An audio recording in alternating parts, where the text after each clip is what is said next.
So, Carl, could you please explain what's your position currently? Yep, so right now I am head of Lowe's Innovation Labs. So what that is always the second question. Let me beat you to the punch on that one. Basically what I do is I try to find and or make, with some of the smartest people in the world, the next big thing. So the next big thing could be anything. It could be a product that you sell in our stores. It most likely is going to be something around big data, neuroscience, like this kind of far out there, not really mainstream quite yet stuff. And so I have a series of labs where we actually bring people together to make things happen and try stuff out really fast, see what works and what doesn't, and which ways they work and don't work, and that kind of fail fast mentality. And so it's been really, really great, and we're doing some really exciting things. So what's your experience with neuromarketing just in general? I mean, Lowe's is one place, but you have been in different places as well. What was your experience there? So my first, beyond the classroom setting, my first real hands-on experience with this was at Walmart. So I used to work for Walmart in the insights function there. And we did quite a bit, or we were exposed to quite a bit. Either we did it as Walmart, or we had vendors do it, so companies that sold stuff at Walmart. And I was really excited. You know, there was a lot of promises that were made by these vendors of the neuroscience or neuromarketing. And when I got the results back, it was murky at best, I would say. There wasn't a lot there. You know, things that you really had to pull apart to try to find what they would call insights, I felt like weren't really solid. And so for me, as somebody who my job was to say, like, that's the thing you should build your business on or move your strategy to, I just didn't feel comfortable with it. And I felt it was a lot of over-promising and under-delivering by the top, some of the top neuromarketing companies. And for me, and talking to other people too, they had very similar experiences where there was this huge excitement and then the delivery was nowhere near what was promised. And so there's this sour taste in the collective mouths of market researchers everywhere because of that initial wave of poorly done, quite frankly, neuromarketing. That was my first experience. Okay. And you're a member of different boards, especially in the US. Can you name just a few of them, and what kind of the collective experience is with neuromarketing and the talks going on in the US about this? Yeah, so quite a number of boards. So the AMA, the American Marketing Association, I'm on the Marketing Insights Council. And so we guide the American Marketing Association in all things marketing research. And neuromarketing in general was kind of an unknown thing. It was kind of on the fringes. I see it coming more into the mainstream, so much so that I actually invited someone who is a neuromarketer, not a scientist, but a neuromarketer, onto the board. And I see that as just another example of how neuromarketing or applied neuroscience is really becoming more mainstream and less fringy, if that's a word. And you see that in a number of the other boards that in other organizations that I've been associated with. And it's still kind of this thing off to the side. And I feel that a lot of traditional marketing researchers are skeptical of it, as they should be, but skeptical almost to a fault. So every methodology has major flaws with it, major flaws. But what we forget is became okay with those flaws, and then that became the orthodoxy. There are flaws with neuromarketing as it stands right now. It's not perfect, but it's not perfect. Online survey research is not perfect, but no one seems to question that. So where do I get richer insights from? And we can go into that a little bit later. I would say neuroscience has a far better promise than survey research does. So anyway, so it's becoming more mainstream as kind of that first wave is kind of died down and people are starting to kind of revisit it. I see, especially on the client side from other large client-side organizations, I'm seeing a huge demand. A lot of emails, a lot of phone calls, like, hey, I hear you're doing stuff with this. Tell me about your experience. Right.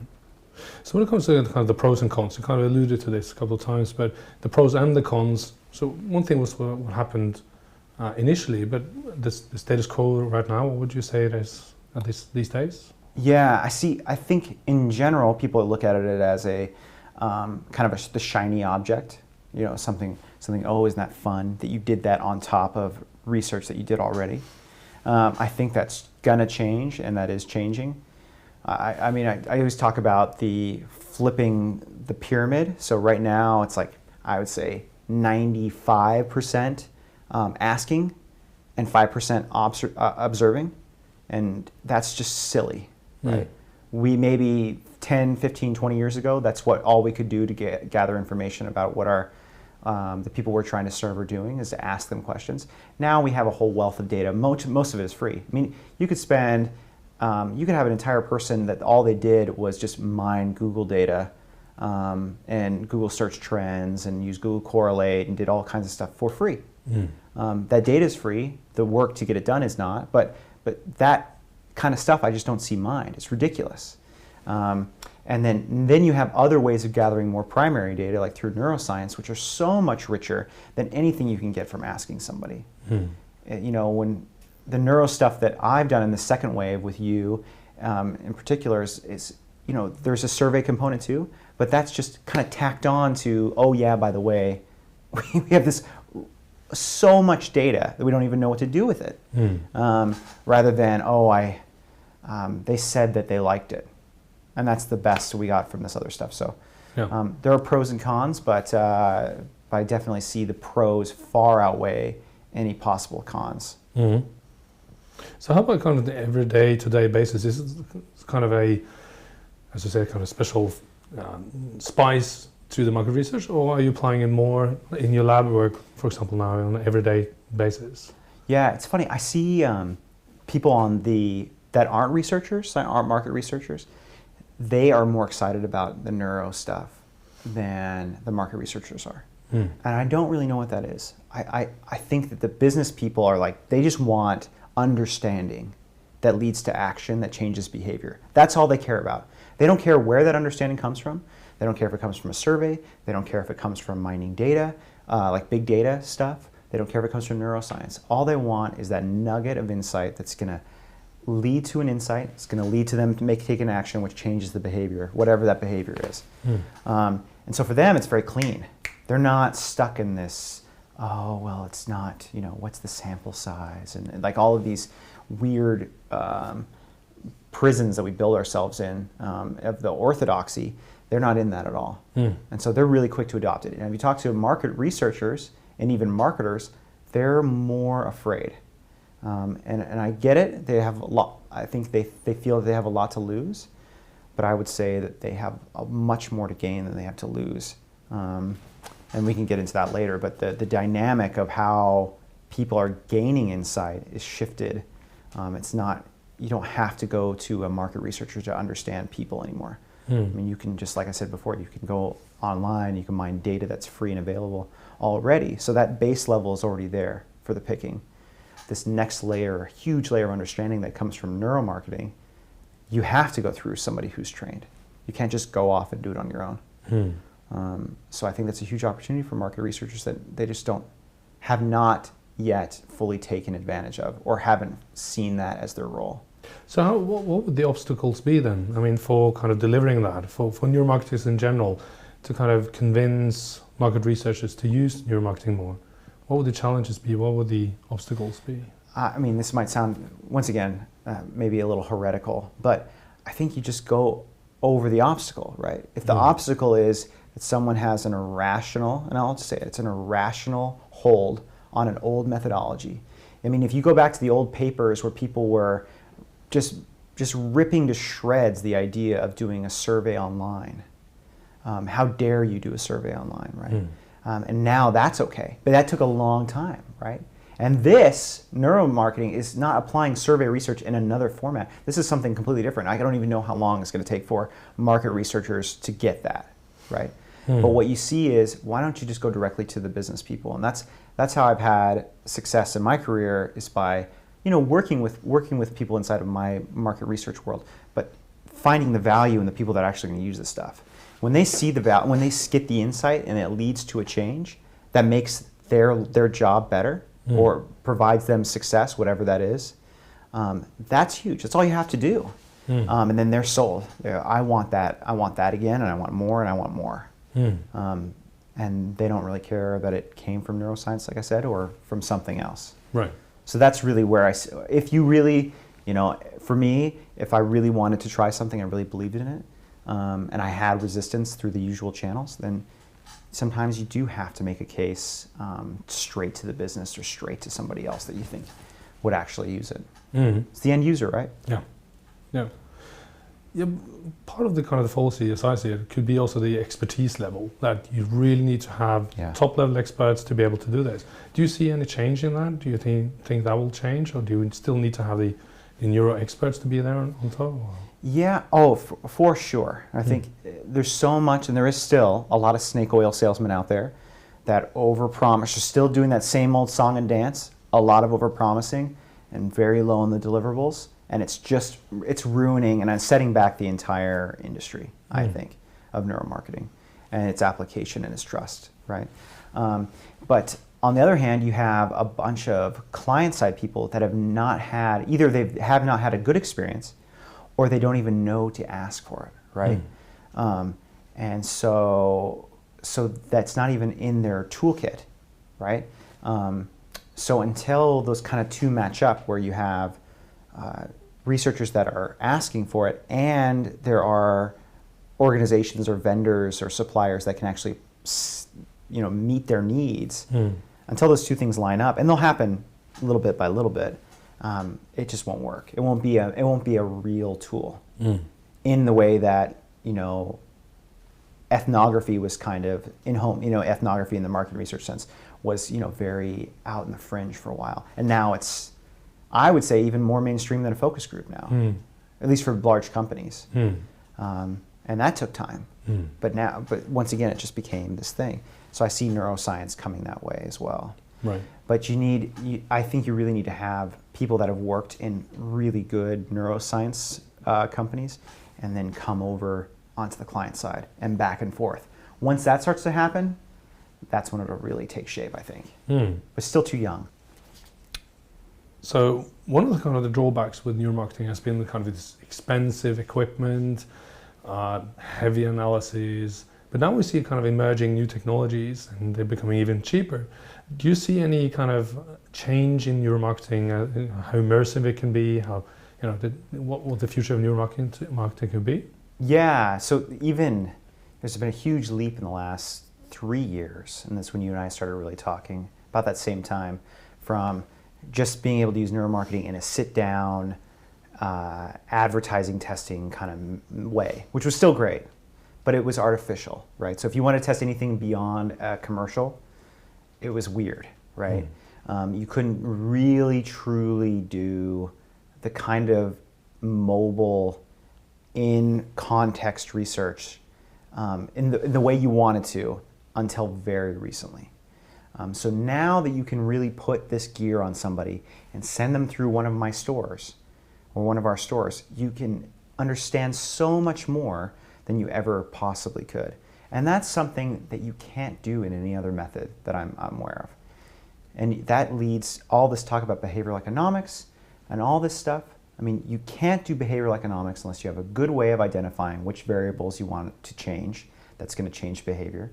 And what better way to do that than something that is a passive understander of what's going on inside someone's head that they don't even know about, right? So great. Like I can't think of a better solution than that. So what would the kind of the traditional way of asking for an in-store test, for example, how would a traditional market research method be, and what would the limitations of that be? So like an in-store, signage test? Signage test inside the store, for example. So once again, it goes back to asking, right? So there's only two things. They would have either done no direct consumer testing, they would have just done some change in the store and kind of watched the results. And there's so much missing between here and then the sales, right? There's so much that happens in between there. Right. And that's usually how a test goes. And that's not a market research test, that's just retail, right? You're just like, let's just put that out there and see what happens. Right. And there's something to that, right? But the real way that marketing research would do it is they would do like a shop along where you would, you'd go with your respondent and walk through the store and, that's interesting. I noticed you picked that red box up. You tell me about that? I'm like, oh, well, my mom used to wear red. It's the most ridiculous conversations that happen. And there's a lot of truth in there, but it's hard to parse out what's real and what's not real. And when I say real, I mean real that's going to lead to some sort of business action that's going to mean something, or real that's not. I mean, everyone's going to say that they are going to eat healthy this next year. Few people do, right? Few people actually change their behavior. I'm in the business of changing behavior, and I think every business is. And so that's the stuff we want. And if I can't get it from asking you, I've got to find another way to do it. So the typical way to do it was, then the other thing would be you would just like have somebody waiting. It's called an intercept.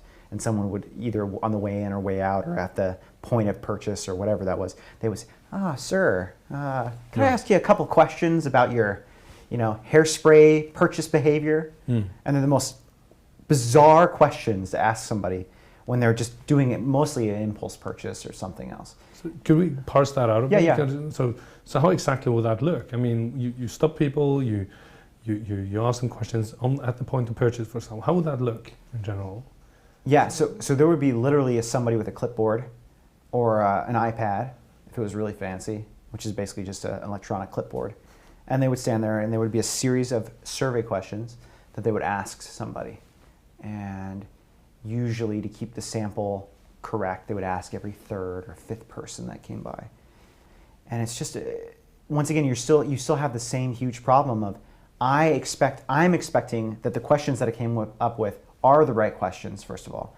And then even if that's true, I'm expecting that you understand why you just did the thing you did. And that not only do you understand it, but that you can articulate that to me. And then if that works, that the answers that you gave me, I can do something with. There's so much missing there. And I can show you 1,000 ways how there are too many bricks in that road to really say that's the only way to go. And that's still the heretical way to talk about it. But there's just too many problems with it to continue to say that that's the only thing that we should pursue. So you say it's heretical, but still that's kind of the dominant approach to things. How can that be? No one's going to get fired for doing a survey. Okay. Let's be honest, right? No one's going to get in trouble for doing the thing that's considered the right way to do it, right? But the problem is that the right way isn't always going to get you the stuff that you really want or the stuff that your organization really wants. And so I don't think anyone's doing anything wrong.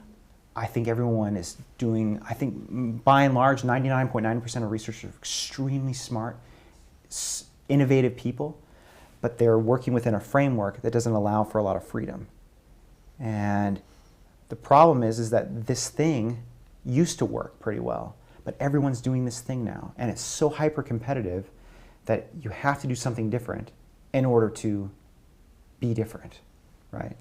And so it's just this constant thing. But what this is showing, this hyper competitiveness, is showing the major flaws in the old ways of trying to understand why people do stuff. And it's just, and there are a lot of flaws. Right. So just sidestepping a bit, when it comes to talking about your lab, can you talk a bit about kind of how you're setting up the lab collaboration? I'd like to know more about who you're collaborating with and what's the idea. Yeah. Can you talk about that? I would love to, but I can't. Okay. Because it is proprietary. And I mean, what it comes down to is we're not just innovating on stuff, we're innovating on process, and we're innovating on the way that we approach problems. I wish I could talk about it more, but there's so many ways. It's not just about, I want a product that does this, or I want a software package that does X. That's part of it. But there's stuff that has to happen from an organizational and even a thought structure way to get there. And the thing that we found is that as you adjust this stuff up front, which may seem sort of inconsequential, it actually has huge positive ramifications for the innovation that just happens internally as a result of thinking differently and being different and approaching problems differently. It's not always perfect. I mean, there's a lot of a lot of things I would never do twice, but that's why we're constantly trying and learning and iterating and moving forward. Right. So when it comes to marketing in general, marketing is very often seen as kind of an add-on and not so important very often part of business, as far as some people say at least. And other people say that this is the place where we really need a lot of innovation. So you see, different places like Greenbook, for example, the IIEX, for example. How do you think about innovation in marketing in general? Because this is exactly what you do. What is the need for innovation, but also where do you turn to, like Greenbook, for example, to look for innovation, and how do you do it? Well, there's a lot of things going on in marketing and in business in general. So I think marketing, like this old, even those terms like marketing is here and the business is here or the engineers are here. I think those things are changing more, where you really can't separate this department and that department anymore, even inside of large companies. I mean, go back to the survey thing. Everyone's running their own surveys with SurveyMonkey now, right? That used to be the only thing that most market research organizations internally would do. They would be like the survey crew, right? I mean, that's not all they would do, but that's what they would primarily be known for. But now it's democratized and everyone can do it, right? So that's one huge part that's now for everyone to do very easily. And so you also have other parts of that are happening. So there's all these different ways to find innovative solutions that are going on. Like, there's the Kickstarter stuff and all of those kind of things. And everything is just becoming so mixed up. It's hard to know where one starts and where one ends. And so to your question, it's not really about what's marketing doing. It's about what cool thing is happening, and then how can I learn from that and adapt for either partner with them or learn from it, or I like that, but I'd like to have this as well, and making that happen. So there's a lot of different ways to learn about those kind of things, whether it's conferences like IEX or others, or trade organizations, or just trolling around on the internet. There's a lot of great stuff going on right now. Kind of the final question, when it comes to the organizations such as the NMBSA, the Neuromarketing Business and Society and Science Association, what do you see the role for organizations like that to be here? So kind of at least twofold. One is those organizations from that side, especially from the more academic side of things, they should be the guardians of what's right and wrong. If someone does something really stupid and that's just plain wrong, they should call them out on it. And that's the role, I think, of those kind of publications. And it's a very important role. But two, and I don't know if this is that particular group's mission, but I really think there needs to be a more of a layman's publication of what's going on in neuromarketing. Because it is a complicated thing. It's not easy. It's far more complicated than survey research. It's far more complicated than most qualitative research. There's a lot going on there. And so to be able to break it down in a way that your average marketing researcher would be able to digest it and to be able to feel like they understood it, I think it would bump up the credibility of the whole field. And then that would also have like a corollary to the usage as well. But yeah, so I see that those two roles is really important, not just sitting and having papers that only academics would read, which is very important. I'm not trying to denigrate that. It's very important. It's critical. But then also being able to make sure that those things are not just staying in academia, but they're leaving and being used in real practice. Because then that's how real change is going to happen. Right? Okay, that's all I got.